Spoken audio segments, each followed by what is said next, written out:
We went to Belize in February 2003 to produce a film with and about the Garifuna. Garinagu signifies the people, and Garifuna stands for the culture, language, and the individual. Garinagu, or the Garifuna, which is singular, Garinagu is the plural that refers to the people, is a combination of Africans who were coming to the Americas as slaves, but according to our history, they were shipwrecked off the coast of St. Vincent. These Africans were welcomed by the Caribbeans, and the mixture between these two groups of people is what has given rise to the people we call today the Garinagu. These groups mingled on St. Vincent and lived in a relatively problem-free community until the Europeans arrived. It was the French at first, and then the British, who wanted to incorporate this little island into their empire. They exercised the right of the strongest and practiced racial violence by deporting only the dark-skinned part of the population to Roatan, an island off the Honduran shore. Those who survived the transport were soon brought to Trujillo by the Spanish, who held the colonial authority on the mainland of Honduras. That was the starting place of the resettlement of the Garinagu, soon spreading along the Central American shore. This deportation from St. Vincent in 1797 is the beginning of a distinct identity as Garifuna. Today there are 55 Garifuna communities in Central America, almost all of them located on the Caribbean shore. Most of them are spread over Honduras, a few are in Guatemala and Nicaragua, and Belize accounts for 4 Garifuna villages and 2 cities. These are Dangriga, Hopkins, Saint Bite, Georgetown, Punta Gorda, and Barranco. So, I want you to taste this wine and tell me how to taste it. If it's delicious, you can buy it. If it is not, well, save it for those who love it. Right? Okay. So, this is 1 month old. Just 1 month old. So when it is 6 months, it is more stronger. When you drink it, you can be dizzy and drunk and sleep well. This wine. So when you eat bola with cereal, make you sleep all day. So try it. Like in all of Central America, the Garinagu often have rice, beans, and chicken on their menu. But they also have a number of traditional dishes as well, which often include fish and different kinds of seafood. Another traditional Garifuna dish is the cassava bread, made from the roots of the manioc plant. This is filet, Garifuna. Uduru filet, okay? And this is like bailop, yam and cocoa, okay? And this here is lone white rice, and this is beans. Then we put the beans together with the rice and we make stew beans and rice.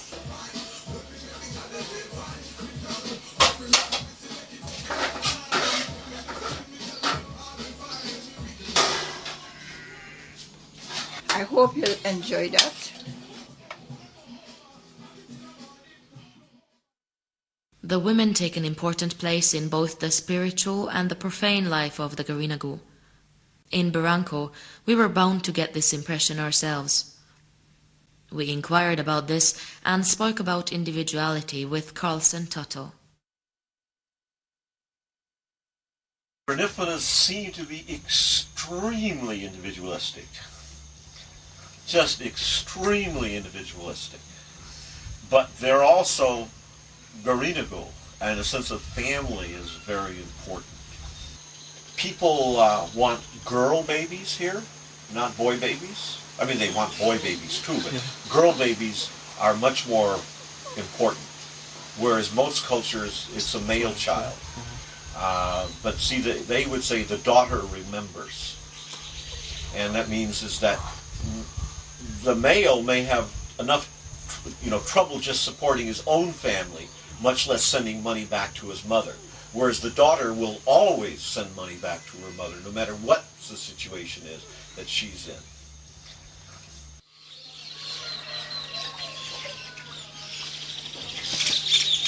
Until now, rather little tourism has entered the Garifuna communities, and only time can prove whether an increase in tourist activity will have a profitable or a negative effect on the culture. A very interesting and seemingly sensible concept for tourism has already been developed for Toledo, the most southern district of Belize. It is called the TEA, short for Toledo Ecotourism Association. So far, 10 villages are included in this project, 9 of which are Maya villages, and the 10th is Barranco.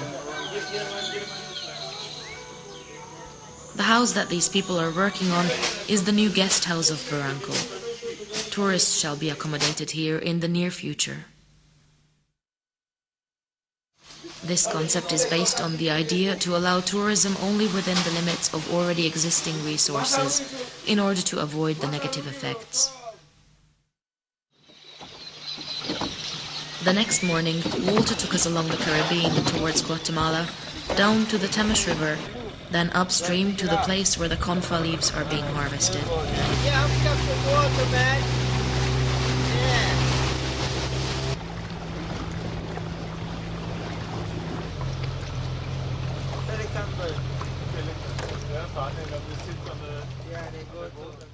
You just go make one cut, the leaf come right direct into you. Man, it's dangerous. That's the reason you gotta just make a little halfway chop so that the leaves drop on its own time. We use whole leaves for ridging. Yeah, right on the top, the whole leaves. We don't split them. We go right on top of the roof. Yeah. They go upside down like this one here.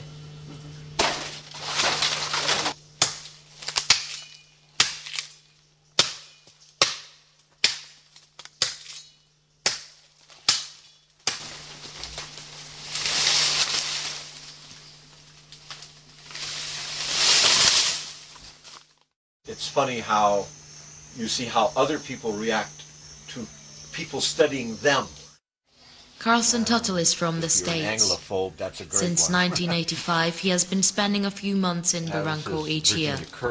During this time, he has been able to build an extensive Garifuna archive. He has collected literature, as well as visual and audio material concerning the Garifuna. Right now I'm working with Dr.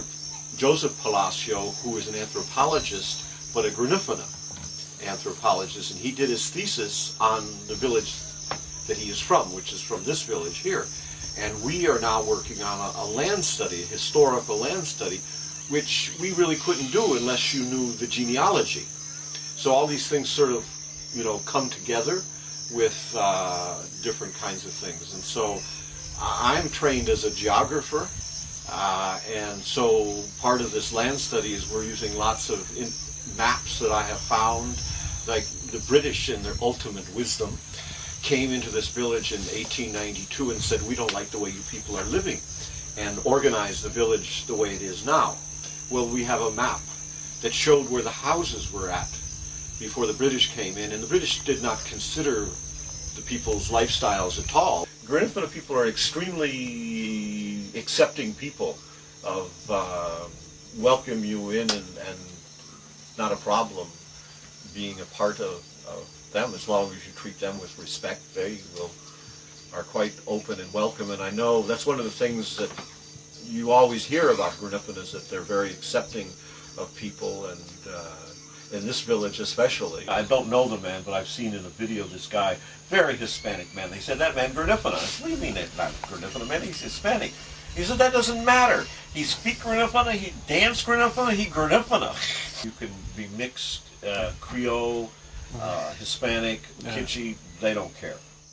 The Garifuna has been a people who have embraced other cultures.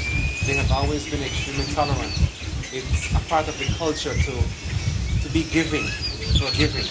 So I think for the most part, if we look back at history, the Garifuna have always welcomed other groups.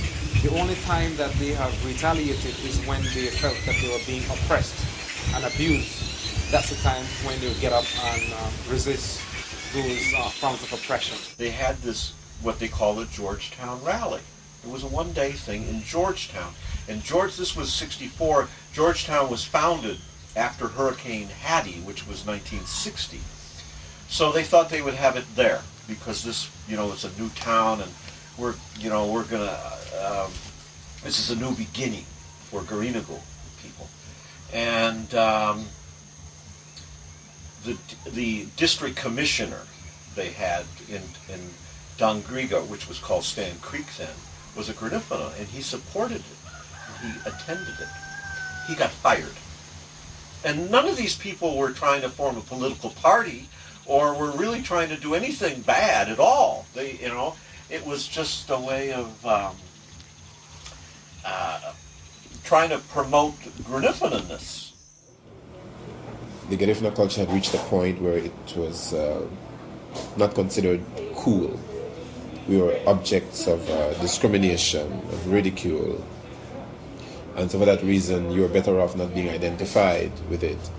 But when the music came and became very successful and had this mass appeal, it was the perfect time for the younger generation to identify not only with the music all over again, but with the culture in general.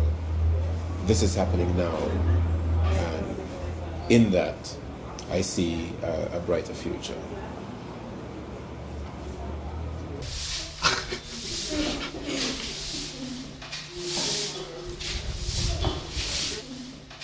Education among the Garinagu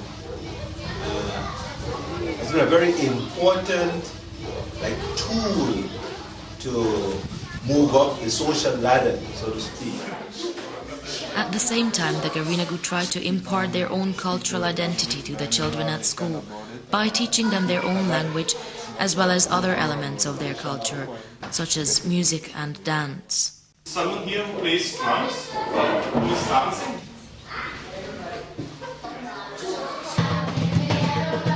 There are about a dozen different dances and types of music. For example, punta, wungu wungu, abai mahani, or John Kanu. Some of them are sacred, some profane or semi-sacred.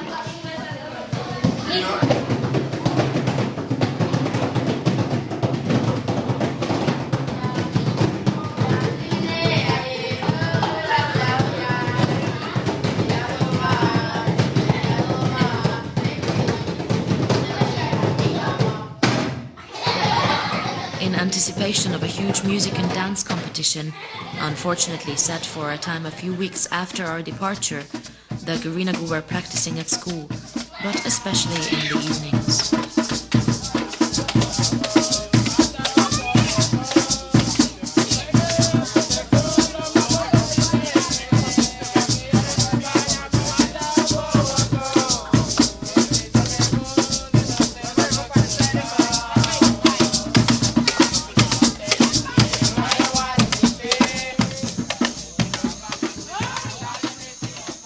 As a Garifuna, music has always been an integral part of daily life. Music is like the soundtrack of my life. There's a rhythm for every activity, a song for every occasion. In my own professional life as a musician, I see music as a means of communicating. The fact that I choose to sing in my own language, the language of my ancestors, is about pride. Perhaps I could be making very successful reggae songs in English or rap songs, but it is my choice to sing in the language of my ancestors, on the rhythms of my ancestors.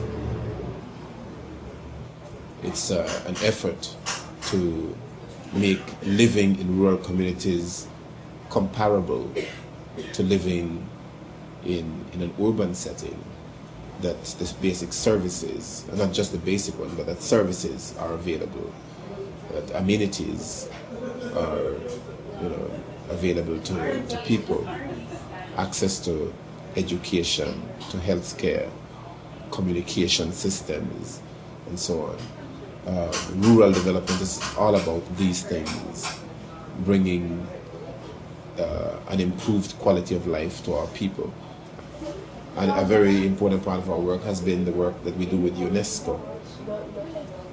When the proposal was submitted to UNESCO to have Garifuna culture declared as masterpiece of the oral and intangible heritage of humanity, it was our ministry that spearheaded that. But just at that time, we were Ministry of Rural Development and Culture. You're all welcome to Luba Garifuna Cultural Museum, the only one in Belize. Here we have the Garifuna flag of yellow, white, and black. Now the yellow, the significance of the yellow is a picture of the rising sun from the east to the Garinagu. It's a sign of hope for our people, great hope. Then you have here white. White is for peace. And then we have black. Black is for our black skin. We are a black people, African people, but Garifuna is our culture. The Garinagu also have their own language, Garifuna. It is a mix of Arabic, West African languages and the European languages which the Garinagu have been confronted with in the course of their history. An interesting aspect of Garifuna is the fact that women and men sometimes use different words for the same thing. Women, for example, say huya, whilst men use the word gunubu for the word rain. Obviously, the vocabulary of women has preserved more of Arabic, whilst that of men kept more of Carib. The Garinagu usually speak a number of different languages, which makes it easy to converse with them in the respective language of the country, such as English or Spanish. So this is the skin, the hide of the deer, antelope, in using the turtle. And each different parts of this turtle has different sound.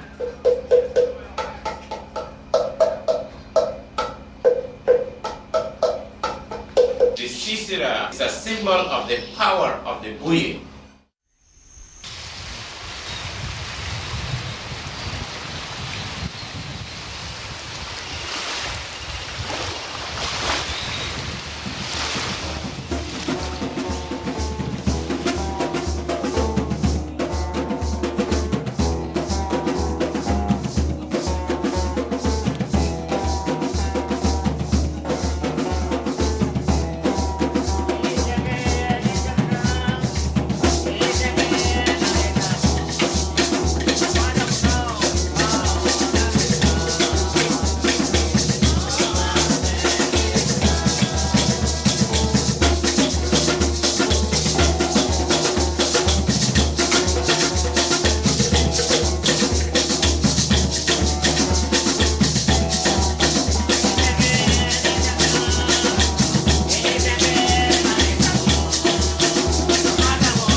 leave when I was sick. I leave the people crying here, and I went. I see the door, I see the top of the house open, and I went, and I come back. And when I come back, I see a lot of turned around my bed. So I asked, what's going on? What's going on here? Say, you're a dead man. So I boxed to turn to one side, and right up to now, this is 13 years now. Spirituality plays an important part in the life of the Garinagu. If they have problems and consider the spiritual world to be responsible, they go to the Buye, the spiritual healer of the Garinagu. The Buye may be a man or a woman. The profession is not gender specific. But the Garinagu have other kinds of healers as well, and in Barranco, the utmost southern village near the Guatemaltesian border, we met the first such healer, Miss Amanda.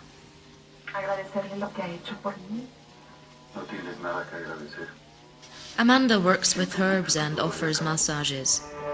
Although she says to be receiving her knowledge towards healing from God in her sleep, she refuses to call herself a Buye. She says to be another kind of healer.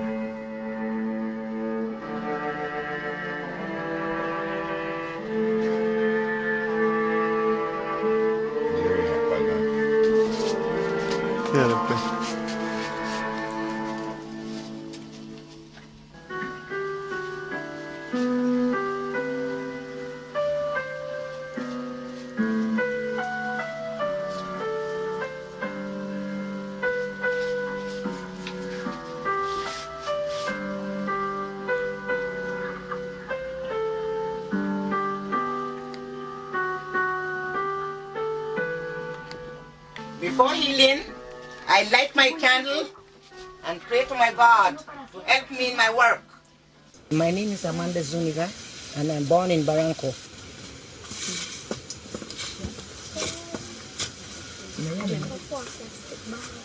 My grandmother, she's a herban, and I learned it with my grandmama. She does massage, like you say. She takes care of pregnant women. She makes medicine, cooks a lot of herbs, different types of herbs. She makes medicine for women who think they can't have children, you know. And they have children.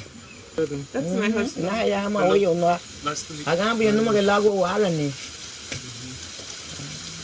You can drive the evil, because sometimes there is evil.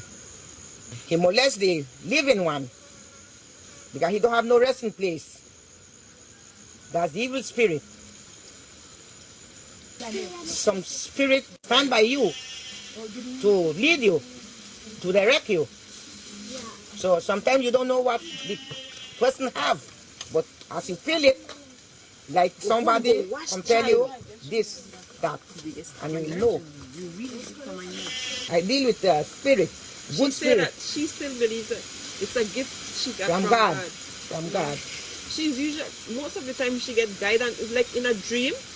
I remember once she told me, she woke up and she told me that she dreamt somebody came and gave her the remedy for diabetes in her dream. And I get it. Most of the time in her dream she would get remedies. She would come across, like, they would tell her about plants that she don't really know that they were good. And she would just go and try it. Is it the same God that we have in our mind? Yeah, yeah. One God.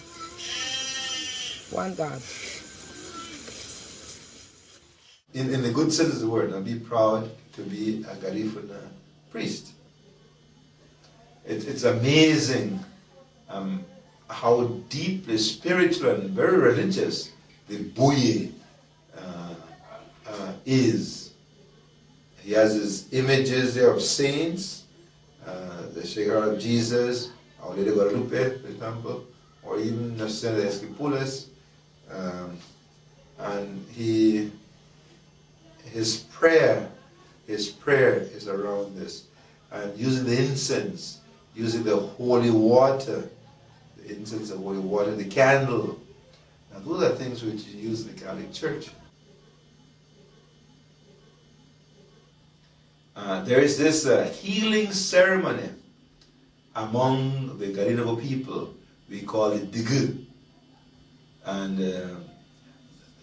it consists mainly of invoking the help of the ancestors, the leading person, whom we would call Buye. But then you also have messengers. You will notice, maybe when you go to a digg, you have the one Buye, but he has like assistants who help the Buye with his work, with his ministry. Okay, then you have the singers, the special choir that works closely with the Buye, and even with the singers, they have like assistants or messengers who work, who are also used as medium for the spirits to communicate with the Buye. Buye, he have a deep studies about the spirits, and he could hold them and he could push them back. Yeah. And he have the prayers for them to go back. But I, like me, when I feel bad, I don't go to Buye. Because sometimes when you go to the Buye, Buye will say that you're that spirit. And sometimes it's not that. You see? So I always cure myself. Yeah. Sometimes they heal. They heal. They heal. Because sometimes when you overload that spirit, sometimes you will eat, because the spirit, the soul never dies. She will come around, you won't see her. See the spirit.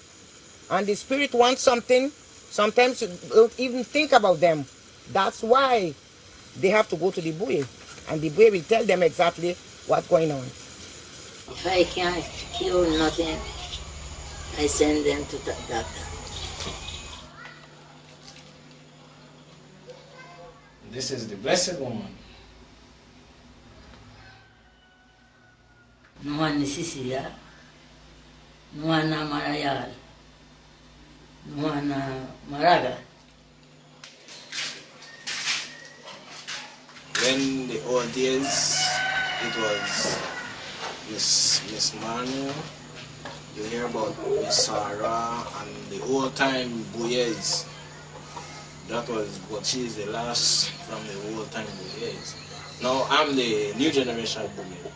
The new generation. Her name is Isidora Guevara.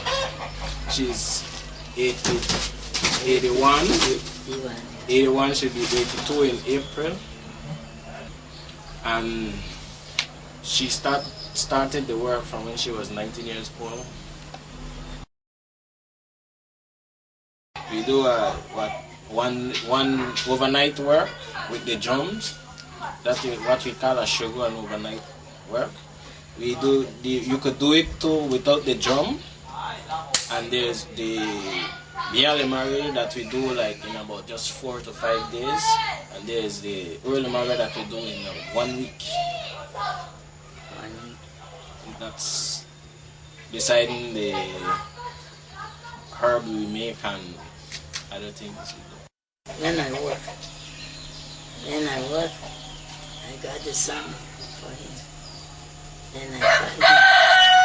Then he talk to me.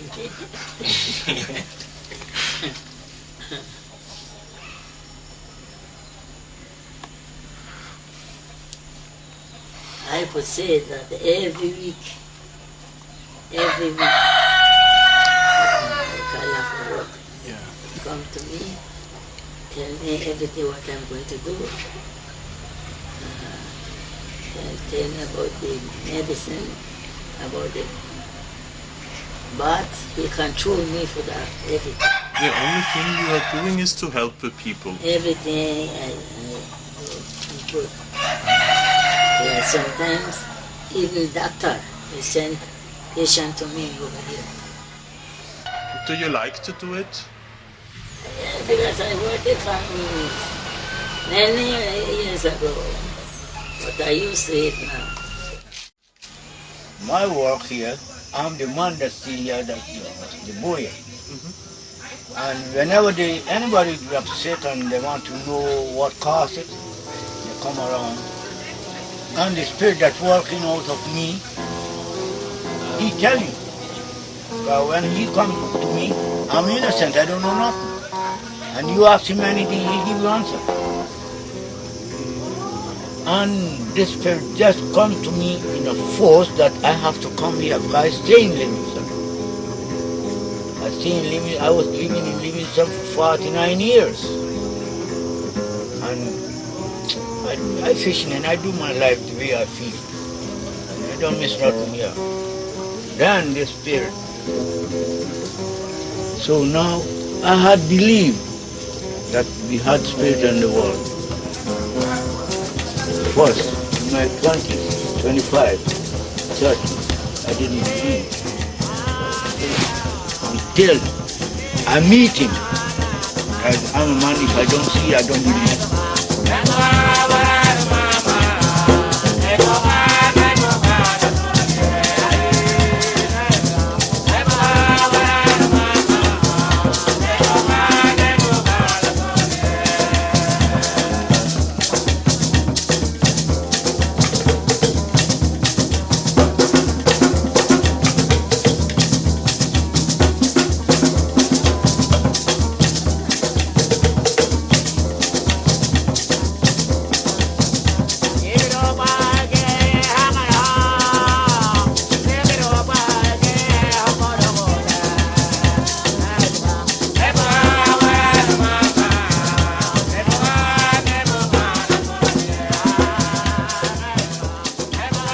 Garifuna side, I really love listening to the drums, the beating of the drums, as well as the playing of the guitar. But I didn't see a conflict between like the playing of the drums, the dances of the Garifuna, of the Garinago, with my practicing the religion. Through the Degu ceremony, I have come closer to appreciate the celebration of the sacraments. There is no like big contradiction between the healing ceremony itself and the Catholic religion or Catholic teaching on any aspect. The people would invite me to either offer prayers or celebrate Mass in the temple in Punta Gorda. And there's a tremendous respect. They respect me as a Catholic priest, and I respect them as a Garifuna Buye.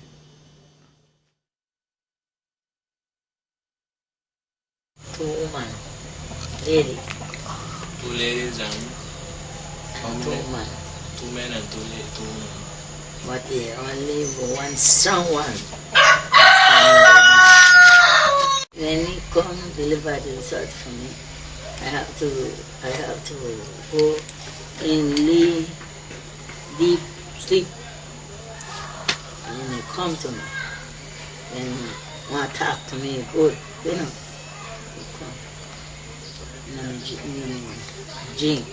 But sometimes he come like you, come like man, face and face with me, to give me everything that I don't know. We Garifuna people, though, once we die, our body die, but our spirit rise. Everybody, but then we as a Garifuna, we believe in our tradition. Right? There are some other people, they don't believe that. They say when you die, you don't come back. But we as Garifuna, we believe in our tradition. But they come back. We are walking with our spirit. Just look at your shadow. Whenever this shadow leaves you, you are a dead man. He wants you, he call you, and you got to go. He made us, and he takes away everybody. Because nobody will live here on this world for everlasting. Nobody. When you're dead, you could see foreign, and you who are living right now, you really just can't see from here to yonder, but when you're dead, you see way in the States. That the sight you have, so you could see if anything is happening. Right? Okay, but she can also see she's alive, but she can also see so far away? Yeah. Spirit that she is working with, when there is anything wrong, he could take her and take her to see the person and show her what's the problem. That's what it does. Okay. But when she's asleep, or maybe in trance.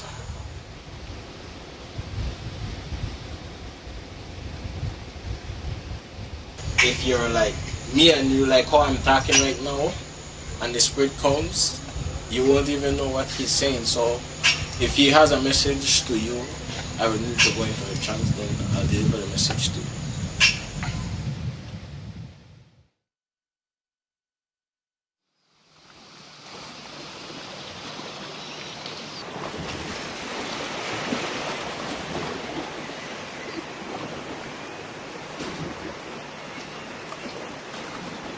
There are some spirits that you find on the earth. Some of them, they are registered on the earth, like they breathe, live just like you and me, and there are some that don't. For example, there is a guy in Livingston who has a spirit that hasn't even touched earth yet. Spirit now, all of a sudden, you don't think nothing. You walk and all of a sudden your mind flash that way.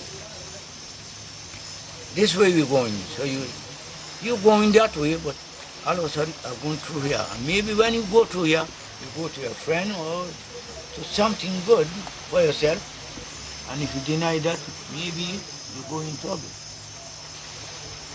When you're out in the sea, you got a partner, you mustn't try to argue your partner, and your partner mustn't argue because you don't know what can happen in the sea. If you start an argument, you don't have to pay. You lost everything that you have. If you said, let's go this way, this is the way you're going, yes, let's go. Nothing will happen. Nothing will happen. And they believe in the same God. We believe in one God because we're from one God. So without the God, we can't do whatever we want. God is first, then the disciple, then us. Different culture do different things. But what is behind is the same God. Yeah. One person you worship, one person.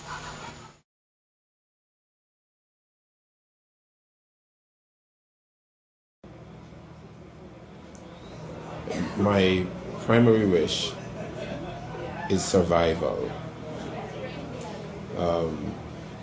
and that information be available. So even if my grandchildren are not able to speak Garifuna the way I am able, that at least information will be available somewhere, that should they choose at some point in time to go back and retrieve these elements of themselves, that it will be available somewhere for them to have access to. Pretty much in the same way that the Irish have been able to relearn their language and rename their streets and put signs in their own language in their communities, that my people, after this period of decline and decay, can rise again, cataloging our songs, of documenting our language, documenting our traditions is very, very important. It may not mean much to those of us who live it as a part of our daily lives right now, but I see it somewhere down the road that the world has considered masterpiece of the oral and intangible heritage of humanity will take on greater meaning in years to come. So my wish for survival is hinged on this very important piece of work. We may not be able to survive in the human flesh, but in information technology, we should always be present for the next million years.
Igabo mama, Igabo baba.